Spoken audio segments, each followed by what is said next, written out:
শুভ মহা অষ্টমী। অষ্টমীর সকাল মানেই দুর্গাপুজোর অন্যতম বিশেষ মুহূর্ত, মহাভোগ নিবেদন। যুগ যুগ ধরে এই আচার মিশে আছে বাঙালির সংস্কৃতির সঙ্গে। আগেকার দিনে রাজবাড়ির দুর্গাপুজোয় ভোগের আয়োজন ছিল সত্যিই অনন্য।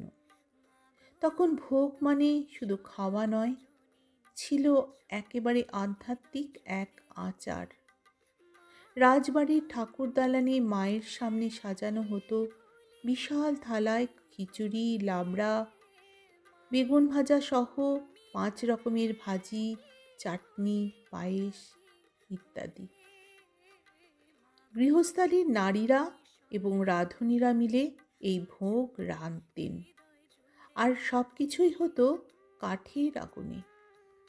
বিশ্বাস ছিল যত যত্ন আর নিষ্ঠার সঙ্গে ভোগ রান্না হবে, ততই দেবী সন্তুষ্ট হবেন। সেই ভোগ আগে মায়ের অর্ঘ্যে নিবেদন করা হতো, তারপর প্রসাদ হিসেবে রাজপরিবার, অতিথি আর সাধারণ মানুষ সবাই একসঙ্গে গ্রহণ করতেন। তাই ভোগ শুধু খাদ্য নয়, একটি সামাজিক মিলনক্ষেত্র হয়ে উঠত। এখনকার দিনে পুজোর ধরন বদলেছে, রাজবাড়ির পুজোর ঐশ্বর্য নেই, কিন্তু সেই ভোগের স্মৃতি এখনো বেঁচে আছে। আজও খিচুড়ি, লাবড়া, ভাজি, পায়েস, চাটনি দুর্গাপুজোর ভোগের প্রধান আকর্ষণ। তবে রান্না হয় আধুনিক গ্যাস বা বড় বড় ক্যাটারিংয়ের মাধ্যমে। শহর হোক বা গ্রাম, ভোগ এখন সবার জন্য উন্মুক্ত। হাজারো ভক্ত একসঙ্গে বসে মায়ের প্রসাদ গ্রহণ করেন।